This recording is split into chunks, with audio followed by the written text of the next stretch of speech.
The moment anything threatens their crap game, they all unite to protect it.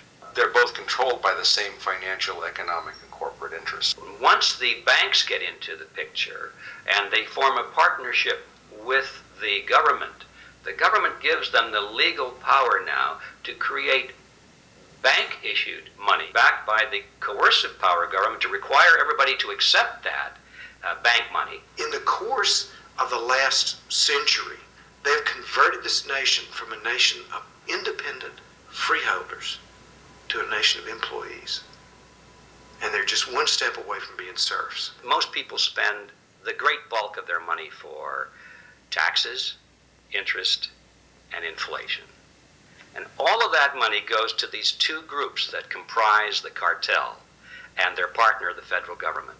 It's not a coincidence. So if Congress used its legal authority to shut down the Federal Reserve System, the American people would be much better off. Government should create, issue, and circulate all the currency. Creating and issuing money is the supreme prerogative of government and its greatest creative opportunity. Adopting these principles will save the taxpayers immense sums of interest, and money will cease to be the master and become the servant of humanity. Abraham Lincoln.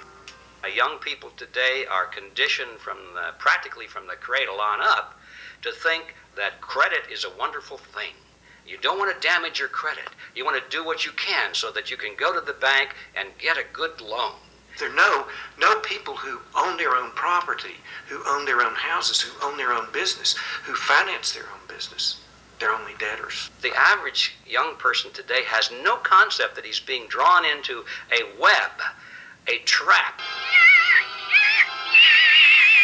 Like he's in the feudalist system, only he's going to like it. He's going to think, this is wonderful.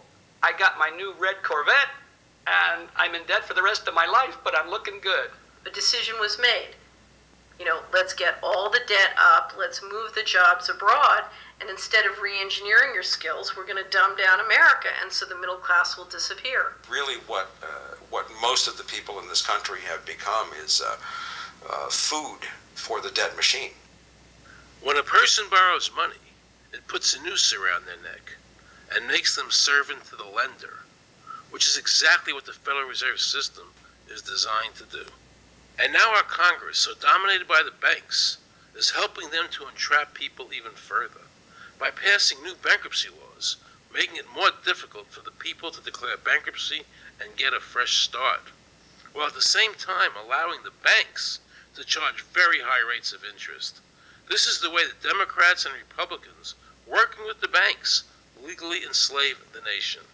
Credit card industry is a huge political contributor. And unfortunately, a certain number of...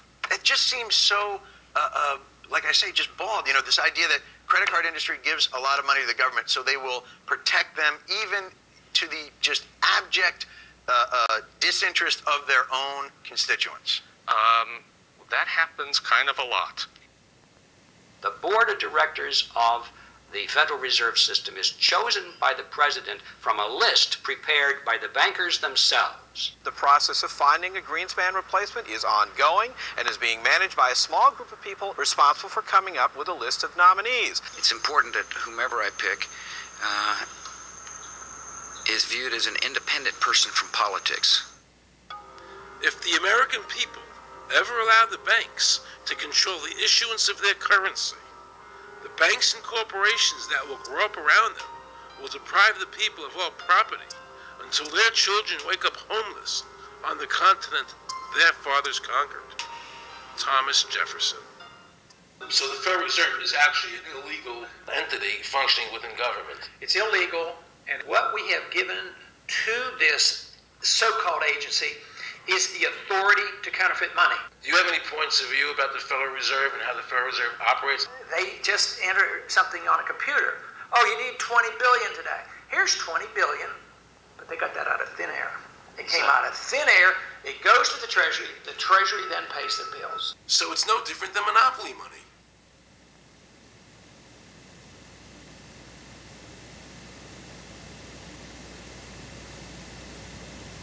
The cost of living is so high today because the Federal Reserve and the federal government have destroyed the purchasing power of the dollar. The dollar today is actually worth about 4 cents, despite the fact that the government, the Federal Reserve, and the media keep telling us that they're protecting the value of the dollar. This is a lie. All countries who have ever attempted to create money on thin air, the currency is eventually destroyed. Why did we give a monopoly of creating money out of thin air to a private corporation? The result is exactly the same as if someone were picking your pocket every year, because that's exactly what they're doing. Originally, paper was a receipt which is used as evidence that the money exists. Over the years, of course, the government has disconnected the paper from the actual tangible substance, which is money. So now we have a piece of paper which is evidence of nothing. All countries who have ever attempted to create money on thin air, the currency is eventually destroyed. All countries who have ever attempted to create money on thin air, the currency is eventually destroyed. Eventually destroyed. Eventually destroyed. Eventually destroyed.